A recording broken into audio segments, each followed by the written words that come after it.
Good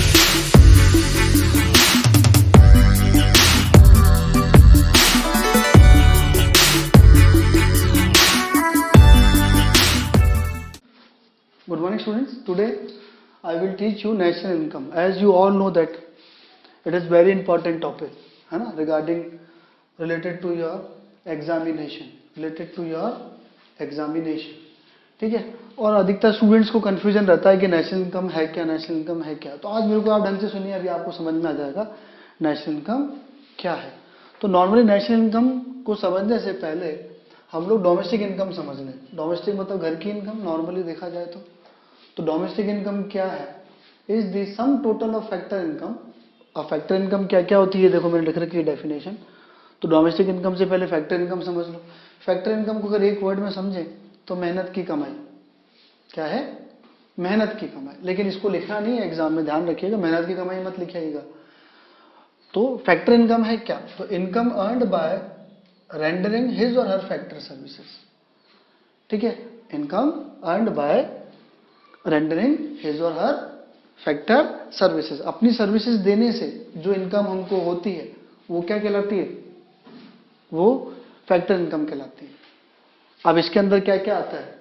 इसमें आता है आपका रेंट, इंटरेस्ट, वेजेस और प्रॉफिट। तो आपको रेंट किसके अगेंस्ट मिलेगा? लैंड के अगेंस्ट मिलेगा। इंटरेस्ट किसके अगेंस्ट मिलेगा आपको? कैपिटल के अगेंस्ट मिलेगा। वेजेस किसके अगेंस्ट मिलेगी आपको? है ना, लेबर के अगेंस्ट मिलेगी। और प्रॉफिट किसके अगेंस्ट मिलेगा आपको? एंटरप्रेन्योरशिप के अगेंस्ट मिलेगा। किसके अगेंस्ट मिलेगा?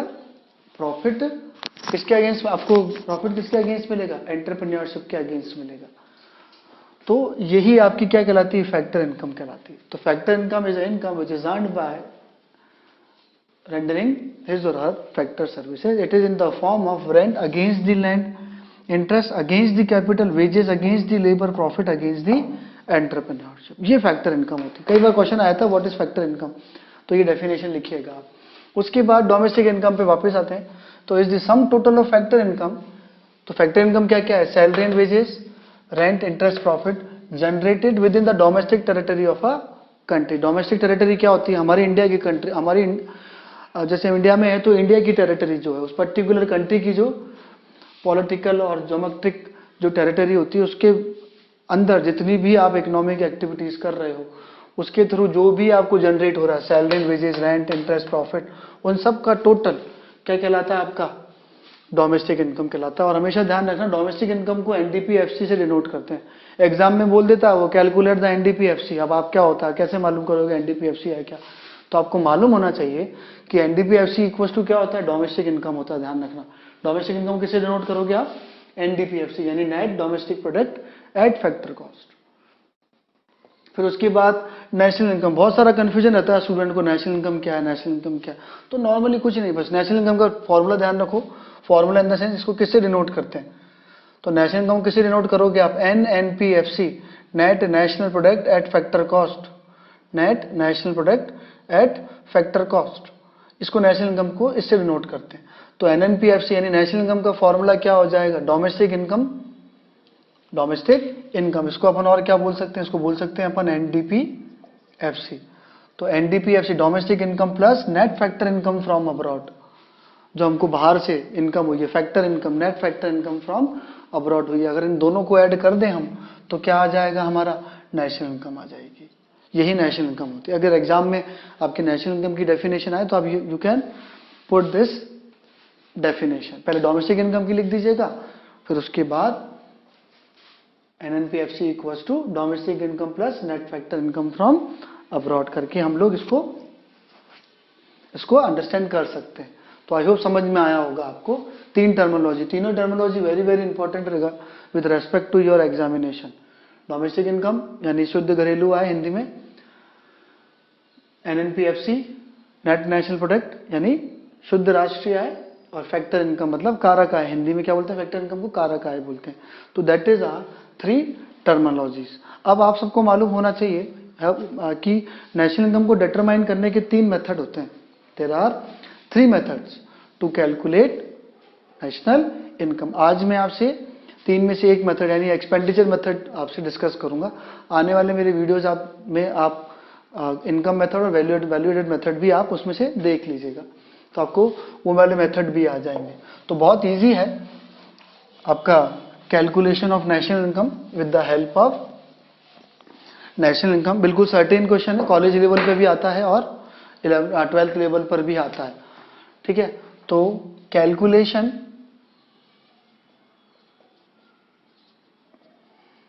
Of national income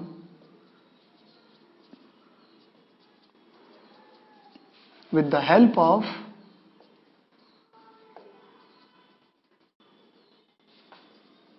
expenditure method।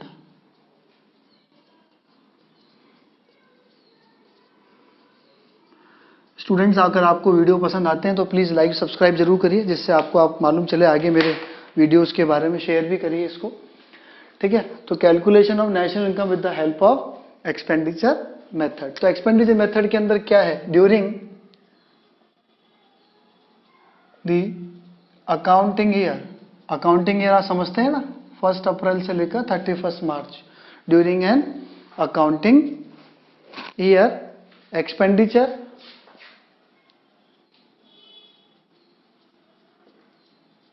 On final goods and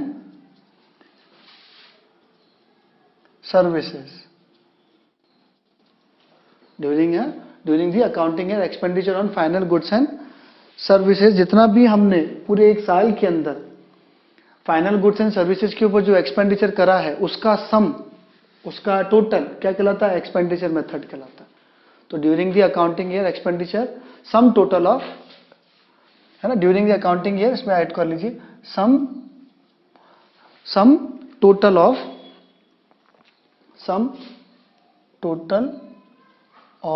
expenditure, है ना, ऑन एक्सपेंडिचर ऑन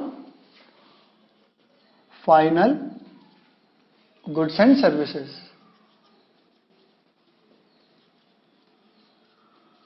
ये कहलाता है आपका एक्सपेंडिचर मेथड, है ना। तो ड्यूरिंग द अकाउंटिंग ईयर, इसको ऐसे कर लीजिए आप, during the accounting year expenditure, during, इसको ऐसे, इसको हटा दीजिए, यहां से इसको बैठा देते हैं। तो ड्यूरिंग दी अकाउंटिंग, ये डेफिनेशन है किसकी, एक्सपेंडिचर मेथड की। तो during the accounting year sum total of expenditure on final goods and services are called expenditure method. Short में लिख रहा हूं मैं ना, ये पूरा लिख देते चलिए, एक्सपेंडिचर मेथड। ये इसकी डेफिनेशन है, एक्सपेंडिचर मेथड की, ठीक है। इसका एक फॉर्मूला होता है स्टूडेंट्स, बहुत ध्यान से देखिएगा मेरे को। इसका फॉर्मूला होता है C plus I plus G plus X minus M equals to GDP MP।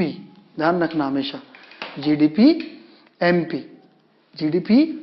MP, gross domestic product at market price.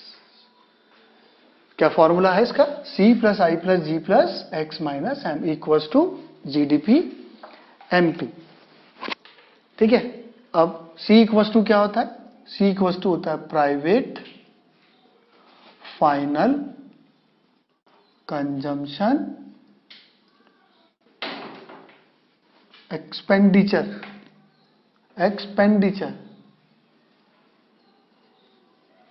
है ना। क्या होता है, C equals to private final consumption expenditure, ठीक है। तो ये किसके ऊपर करता है, ये हाउस होल्ड करता है। कौन करता है, ये हाउस होल्ड करता है। हाउस होल्ड यानी हम, हाउस होल्ड करता है किस पर, house hold final goods and services पे करता है। किस पे करता है, फाइनल गुड्स एंड सर्विसेज पे, है ना। जैसे हमने डॉक्टर की सर्विस ली तो किस पे आएगा, प्राइवेट फाइनल कंजम्पशन एक्सपेंडिचर में आएगा। हाउस होल्ड करता है, हम राइस परचेज करके लाए, हम सोप परचेज करके लाए, हम ऑयल परचेज करके लाए, है ना। जो भी हमने एक्सपेंडिचर करा वो किस में कहलाएगा, आपके स्कूल की फीस दी, कॉलेज की फीस दी, तो ये किस में आएगा, प्राइवेट फाइनल कंजम्पशन एक्सपेंडिचर में आएगा, हाउस होल्ड, है ना, equals to final goods and services. फिर नेक्स्ट है आई मतलब इन्वेस्टमेंट एक्सपेंडिचर, इन्वेस्टमेंट एक्सपेंडिचर, ठीक है। अब आई इन्वेस्टमेंट एक्सपेंडिचर कौन करेगा इन्वेस्टमेंट, प्रोड्यूसर करेगा, है ना। अब ये दो टाइप का होता है इन्वेस्टमेंट एक्सपेंडिचर। पहला होता है फिक्स्ड इन्वेस्टमेंट। अब ये फिक्स्ड इन्वेस्टमेंट क्या है, तो बहुत नॉर्मल सा है, एक्सपेंडिचर, शॉर्ट में लिख रहा हूं, है ना, EXP, expenditure incurred bye producer on purchase of fixed assets. अब फिक्स्ड एसेट्स क्या हुई, उसने कोई लैंड परचेज करा, उसने कोई मशीन परचेज करी, तो इसके ऊपर वो जो एक्सपेंडिचर कर रहा है वो फिक्स्ड इन्वेस्टमेंट कहलाएगा। ध्यान रखना, कई बार क्वेश्चन आया था व्हाट इज फिक्स्ड इन्वेस्टमेंट, ध्यान रखिएगा आप इसका क्या आंसर देंगे, expenditure incurred by the producer on purchase of fixed assets. अब फिक्स्ड एसेट्स क्या क्या होती है, लैंड होता है, मशीन होती है, तो इसके ऊपर वो जो एक्सपेंडिचर कर रहा है वो फिक्स्ड इन्वेस्टमेंट कहलाएगा, ठीक है। सेकेंड इन्वेस्टमेंट होता है inventory investment, inventory invest, very very important question, कई बार छोटा क्वेश्चन आया था व्हाट इज इन्वेंट्री इन्वेस्टमेंट्स। तो इसको बहुत नॉर्मल सी डेफिनेशन है, at a particular point of time, at a particular point of time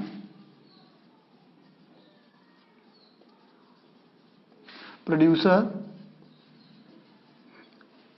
है, क्या क्या होता है प्रोड्यूसर के पास, एक तो होता है रॉ मटेरियल, एक होता है सेमी फिनिश्ड गुड्स,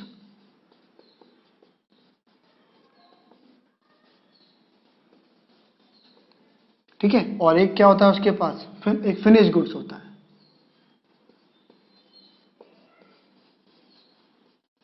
आप किसी फैक्ट्री में जाओ तो आपको क्या मिलेगा, आपको तीन चीजें मिलेगी वहां पर, एक तो रॉ मटेरियल मिलेगा, एक semi finished goods, semi finished goods कौन सा गुड्स हुआ, जो प्रोडक्शन लाइन के अंदर चल रहा है, अभी जो बन रहा है, और एक फिनिश्ड गुड्स जो उसके गोडाउन में पड़ा। तो इसके ऊपर वो जो एक्सपेंडिचर कर रहा है, इन तीनों के ऊपर जो एक्सपेंडिचर करा उसने, वो इन्वेस्टमेंट, वो इन्वेंट्री इन्वेस्टमेंट होता है। ध्यान रखना है दोनों चीजें, वेरी वेरी इंपॉर्टेंट।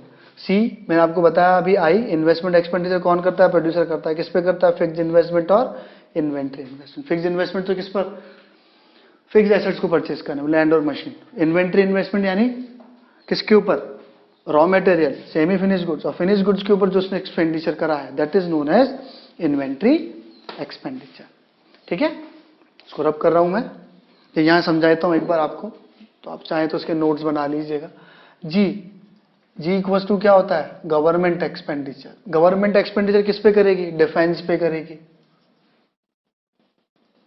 और डैम बनाने पे करेगी, और रोड्स बनाने के ऊपर जो एक्सपेंडिचर करेगी वो क्या कहलाएगा, गवर्नमेंट एक्सपेंडिचर कहलाएगा, ठीक है। फिर उसके बाद x minus M, X equals to export और m equals to import. Export मतलब क्या होगा, expenditure incurred by the foreigners on purchase of domestically produced goods and services. हमने जो गुड्स बनाए, हमने कोई कार बनाई, उसको अमेरिका वाले चला रहे हैं, तो वो क्या कहलाएगा, एक्सपोर्ट कहलाएगा, ठीक है। इंपोर्ट इसका reverse, expenditure incurred by the domestic person on purchase of foreign produced goods and services, ठीक है।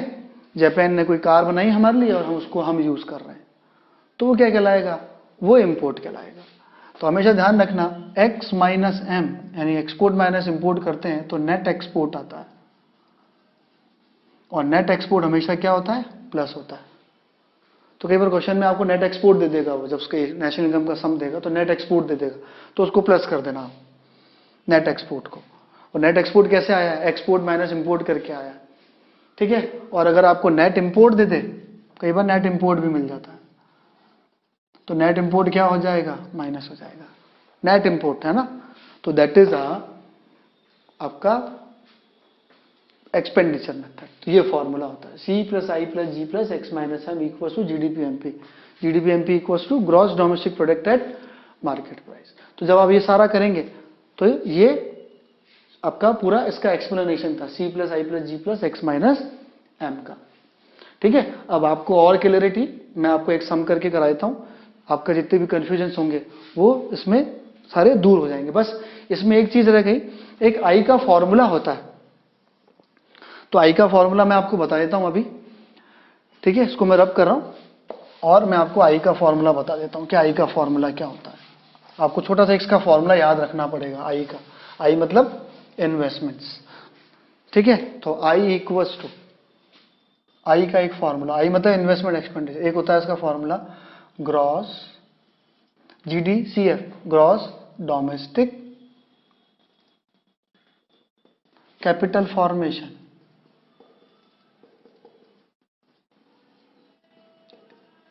अगर ये दे रखा है तो ये आई है, और क्या देगा आपको, दूसरा क्या दे सकता है examiner, net domestic capital formation plus depreciation. तो अगर आपको आई चाहिए तो आप नेट डोमेस्टिक कैपिटल फॉर्मेशन करना, पहले उसको फाइंड आउट। अगर ये दे रखा है नेट डोमेस्टिक कैपिटल फॉर्मेशन तो डेप्रिसिएशन प्लस कर देना, वो किस में कन्वर्ट हो जाएगा, उसको डेप्रिसिएशन। ठीक है, तो वो किस में कन्वर्ट हो जाएगा, आई में कन्वर्ट हो जाएगा। नेक्स्ट एक आई का और फॉर्मूला होता है आई इक्वल्स टू, अगर आपको एग्जाम में वो दे रहे तो शॉर्ट में इसको क्या बोलते हैं, GDCF, शॉर्ट भी लिख देता हूं आपके लिए। एक होता है NDCF प्लस डेप्रिसिएशन। ठीक है, एक होता है I gross domestic fixed capital formation, fixed capital formation. ठीक है, तो इसमें आपको क्या प्लस करना है, इसमें आपको delta stock, delta stock equal to क्या होता है, चेंज इन स्टॉक बोलते हैं इसको, change in stock. Change in stock का फॉर्मूला क्या होता है, closing stock minus opening stock, मैं भी लिख दूंगा आपके लिए। फिर एक नेक्स्ट एक और होता है I equal to net domestic fixed capital formation plus delta stock plus depreciation. ये एक फॉर्मूला होता है इसका। ये 4 फॉर्मूले होते हैं आई के। बाकी तो नॉर्मल क्वेश्चन होता है, बस एक आई को फाइंड करना होता है हम जब भी इसके सम सॉल्व करते हैं। तो I equal to gross domestic capital formation, I equal to net domestic capital formation plus depreciation. Next ये दे सकते हैं gross domestic fix capital formation plus delta stock, और net domestic fix capital formation plus delta stock plus depreciation. ये I का एक formula होता है। मतलब आई आपको सीधा सीधा नहीं देगा, वो आई आपको फाइंड आउट करना होगा। तो इसको फाइंड आउट करने के लिए आपको ये सब देखने होंगे, इनमें से एक को क्या दे रखा है। तो मैं भी क्वेश्चन कराता हूं आपको इसमें समझ में आ जाएगा। एक डेल्टा स्टॉक का फॉर्मूला लिख देता हूं मैं आपके लिए, delta stock means change in stock, और उसको और क्या बोलते हैं अपन, चेंज इन स्टॉक। इसका फॉर्मूला होता है closing stock minus opening stock. कई बार क्वेश्चन में closing stock minus opening stock देता है, कई बार क्वेश्चन में सीधा चेंज इन स्टॉक दे देता है। तो चेंज इन स्टॉक दे रखा है तो closing stock minus opening stock करने की जरूरत ही नहीं है, नहीं दे रखा तो closing stock minus opening stock करके आप चेंज इन स्टॉक डिटरमाइन करेंगे। ठीक है, तो उसको रब कर रहा हूं। अब मैं आपको एक सम करके इसको और क्लियर कर देता हूं। किसका सम क्या होता है, वेरी वेरी इंपॉर्टेंट है, आता है कॉलेज लेवल में भी क्वेश्चन आता है, तो ये वीडियो सबके लिए हेल्पफुल है। तो क्वेश्चन है अपने पास, इसके अंदर दे रखा है क्लोजिंग स्टॉक। सबसे पहले क्लोजिंग स्टॉक दे रखा है, तो सबसे पहले तो मैं फॉर्मूला पुट करूंगा। सबसे पहले फॉर्मूला, तो फॉर्मूला ये रहा सामने, C plus I plus G plus X minus M. सबसे पहले मेरे को क्या चाहिए, प्राइवेट फाइनल कंजम्पशन चाहिए, और मेरे को सीधा सीधा दे रखा 600। तो C मेरे को दे दिया 600। अब मेरे को I चाहिए, तो I के मैंने भी आपको 4 फॉर्मूले बताए, उसमें से इस क्वेश्चन के अंदर हमको दे रखा है net domestic fix capital formation. तो NDFCF है ये, net domestic fix capital formation. तो जब NDFCF दिया हुआ होता है, यानी net domestic fix capital formation बोलते हैं इसको, शॉर्ट फॉर्म है NDFCF। तो आई का फॉर्मूला क्या हो जाता है जब NDFCF दिया हुआ होता है, यानी net domestic fix capital formation. तो उसका फॉर्मूला हो जाता है change in stock plus depreciation, DEP मतलब डेप्रिसिएशन है। ठीक है, तो यहां पर हमको एनडीएफसीएफ दे रखा है इस क्वेश्चन के अंदर 80